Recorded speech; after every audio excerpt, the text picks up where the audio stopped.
Hello guys, welcome to my channel. কিছুদিন আগেই নেটফ্লিক্সে একটি নতুন শো এসেছে, যার নাম হচ্ছে গিয়ে ক্যাশ হিরো। এবং এটি টোটাল 8টা এপিসোড, এবং প্রতিটি এপিসোডই নেটফ্লিক্সে বর্তমান টাইমে অ্যাভেলেবেল আছে। সিরিজটি আমার দেখা পুরো কমপ্লিট, এবং সিরিজটি আমার অনেক ভালো লেগেছে।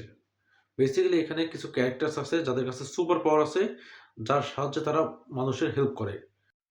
এবং এদের একটি কন্ডিশন আছে যে তাদের মানুষের হেল্প করতেই হবে, কারণ তারা খারাপ রাস্তায় যেতে পারবে না।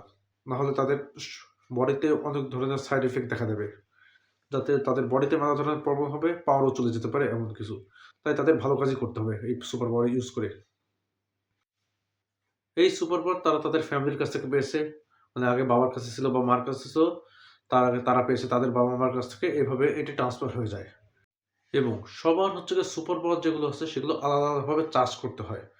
যেমন আমাদের ক্যারেক্টার যে হিরো আছে, তার সুপার পাওয়ার হচ্ছে গিয়ে ক্যাশ থেকে চার্জ করা হয়, মানে টাকা পয়সা।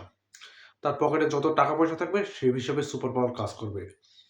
এবং যখন তার নিজের সুপার পাওয়ারগুলো ইউজ করবে, তখন তার পকেট থেকে টাকা পয়সা কয়েন হয়ে পকেট থেকে পড়তে শুরু করবে। আজব সুপার পাওয়ার এটা, কিন্তু এখানে এভাবেই সবগুলো সুপার পাওয়ার কাজ করে। তেমনই অনেক ক্যারেক্টার আছে যাদের প্রচুর পরিমাণে খেতে হবে, যত পরিমাণে খাবে তত পরিমাণে সুপার পাওয়ার কাজ করবে। এবং কিছু একটা ক্যারেক্টার আছে যে সবার লিডার, তার হচ্ছে কি অ্যালকোহল কনজিউম করতে হবে। যত পরিমাণে সে অ্যালকোহল কনজিউম করতে পারবে তত পরিমাণে তার সুপার পাওয়ার কাজ করবে। এভাবে এখানে সুপার পাওয়ার গুলো কাজ করে। তেমনই আমি স্টোরিটা বলতে চাচ্ছি মেইন স্পয়লিং বাদ দিয়ে। সো বেসিক্যালি এখানে হিরোর পিছনে বা হিরোর পুরো যে কমিউনিটি আছে সুপার হিরোদের, এদের পিছনে কিছু টাকাওয়ালা লোকজন পড়ে যায়।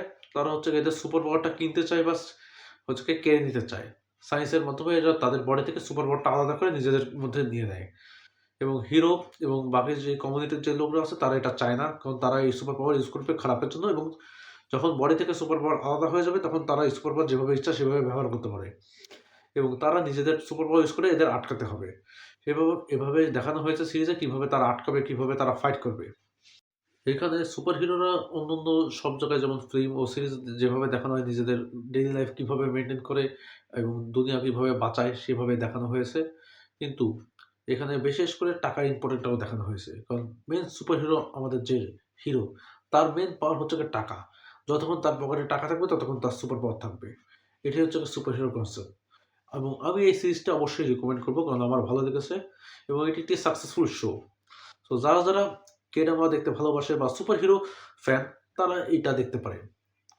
অবশ্যই রিকমেন্ড করবো। আমি এতে 5-এ 4.7 দেবো। সো আজকের শর্ট ভিডিওটা এই পর্যন্তই। ভিডিও ভালো লাগলে অবশ্যই একটি লাইক করে দেবেন এবং চ্যানেলটিকে অবশ্যই সাবস্ক্রাইব করে দেবেন। Thank you so much for watching.